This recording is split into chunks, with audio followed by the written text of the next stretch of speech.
নমস্কার বন্ধুরা, MS family কিচেনে আপনাদের সবাইকে জানাই স্বাগত। আজ একটা মুখরোচক রেসিপি নিয়ে চলে আসলাম বন্ধুরা। আশা করছি রেসিপিটা আপনাদের ভীষণ পছন্দ হবে। আজকে বানাবো তরমুজের খোসা দিয়ে নাড়ু। এই তরমুজের খোসা দিয়ে বন্ধুরা আমি কেমন টক ঝাল মিষ্টি নাড়ুটা বানাই, ভিডিওটা আপনারা প্রথম থেকে লাস্ট পর্যন্ত দেখবেন।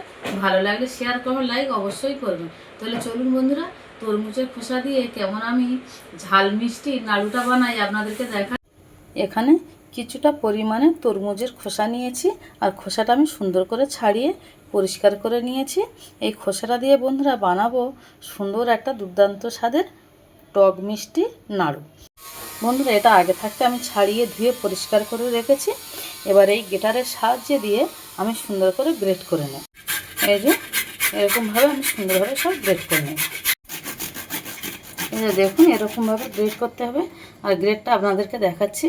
এই দেখুন, এরকম একদম কুচো কুচো হয়ে যাবে। এই দেখুন বন্ধুরা, আমি সুন্দর করে গ্রেট করে নিয়েছি। কড়াই বসিয়ে দিয়েছি, কড়াইয়ের জলটা হালকা গরম হয়ে গেছে। ওর মধ্যে দিয়ে দেবো অল্প পরিমাণে লবণ।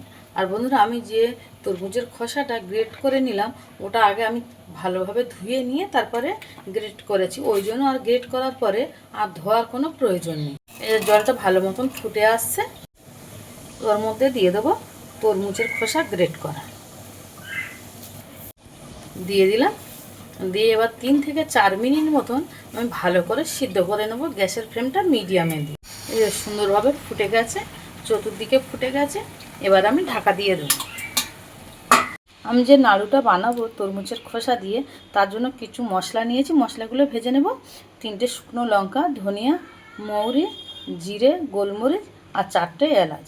যেহেতু বন্ধুরা আমি টক মিষ্টি নাড়ুটা বানাবো, তার জন্য এখানে কিছু তেঁতুল নিয়েছি। তেঁতুলটা জলে আগে থাকতে ভিজিয়ে রেখে দিই। 3 থেকে 4 মিনিট হয়ে গেছে। এবার ঢাকাটা খুলে নেব।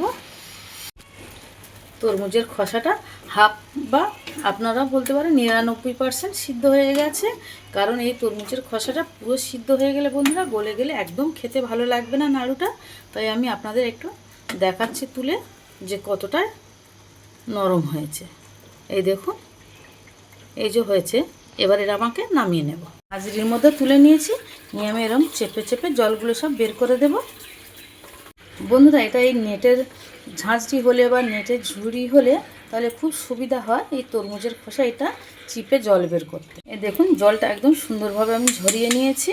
এবার আমি যে মশলাগুলো রেখেছিলাম বন্ধুরা, এবার আমি মশলাটা ভালো করে ভেজে নিই। এটা হালকা গরম হয়েছে। এবার মশলাগুলো সব দিয়ে দিলাম। এবার ভালো করে নেড়ে ছেড়ে এটা ভাজতে থাকবো। বন্ধুরা আজকের এই তরমুজের খোসার যে টক মিষ্টি নাড়ুটা আমি বানাচ্ছি, এই রেসিপিটা আপনাদের কেমন লাগলো আমাকে কমেন্ট করে জানাবেন। আর যারা আমার চ্যানেলে নতুন বন্ধুরা আছেন, যারা আমার চ্যানেলটাকে এখনও সাবস্ক্রাইব করেননি, তারা অবশ্যই আমার চ্যানেলটাকে সাবস্ক্রাইব করবেন, করে আমার পাশে থাকার অনুরোধ রইল। সুন্দর গন্ধ বেরিয়ে গেছে, ভাজাও হয়ে গেছে। এবার নামিয়ে এদিকে মশলাটা আমি ঠান্ডা করতে দিয়েছি, আর একদম গ্যাসের ফ্লেমটা লোতে রেখেছি। এবার এটা আমি তরমুজের খোসাটা ঢেলে দেবো। একটু নেড়ে চেড়ে নেব। যেহেতু বন্ধুরা আমি এখানে টক মিষ্টির নাড়ুটা বানাচ্ছি, তার জন্য আমি এখানে চিনির পরিমাণটা কম নিয়েছি। এখানে আমি 50 গ্রাম চিনি নিয়েছি। নিয়ে আর ভালো করে আমি নাড়তে চাড়তে থাকবো। ভালোভাবে নেড়ে চেড়ে নিয়েছি। এখানে দিয়ে দেবো অল্প পরিমাণে হলুদ গুঁড়ো, দিয়ে দেবো অল্প পরিমাণে কাশ্মীরি লঙ্কার গুঁড়ো। যেহেতু বন্ধুরা আমি ওখানে 3টে শুকনো লঙ্কা ব্যবহার করেছি, ওই জন্য এখানে আমি অল্প করে কাশ্মীরি লঙ্কার গুঁড়োটাই দিলাম। দিয়ে একটু নেড়ে চেড়ে নেব। এই দেখুন বন্ধুরা প্রায় শুকনো শুকনো হয়ে এসছে। আর আমি যখন তরমুজের খোসাটা সিদ্ধ করি তখন অল্প পরিমাণে লবণ দিয়েছিলাম। এখানেও আমি স্বাদ অনুযায়ী লবণ দিলাম। একটু নেড়ে ছেড়ে নেব। এই যে তেঁতুলের যে জলটা আমি সুন্দর করে ছেঁকে দিয়ে ছেঁকে নিয়ে এবার এটা দিয়ে দেব। দিয়ে এরকমভাবে নাড়তে চাড়তে থাকবো। মশলাটা মিক্সিতে এরমভাবে গুঁড়ো করে নিতে হবে। পুরো মিহি গুঁড়ো করলে তাহলে নাড়ুটা খেতে ভালো লাগবে। এবার এর মধ্যে দিয়ে দেবো মশলাটা। বন্ধুরা আজকের এই তরমুজের নাড়ুর রেসিপিটা আপনাদের ভালো লাগলে একটা লাইক করবেন, আর বন্ধুদের সাথে শেয়ার করবেন। আর বন্ধুরা যেসব বন্ধুরা আমার ফেসবুক পেজ থেকে দেখছেন, আমার ফেসবুক পেজটাকে ফলো করবেন।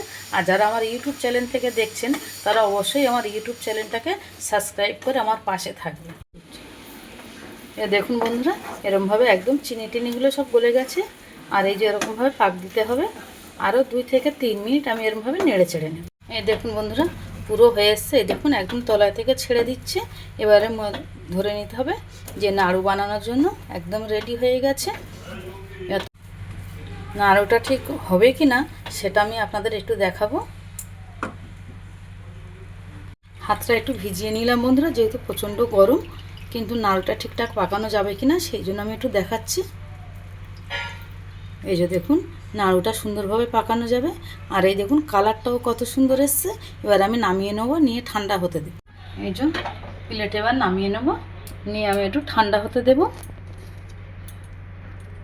ঠান্ডা হয়ে এসছে, একটু গরম অবস্থায় পাকাতে হবে। এবার আমি এরম করে ছোট ছোট করে এরমভাবে নেব, নিয়ে এরভাবে এরম পাকিয়ে নেব। এই যে তরমুজের খোসা যে নাড়ুটা বন্ধুরা আমরা বানাচ্ছি, আপনি যাকে খাওয়াবেন সে বুঝতেই পারবেন না যে এটা তরমুজের খোসা দিয়ে বানানো হয়েছে। দেখুন বন্ধুরা কত সুন্দর একটা বানানো হয়ে গেছে। আর এরমভাবে সবগুলো আমি এক এক করে বানিয়ে নেব। এই যে দেখুন বন্ধুরা,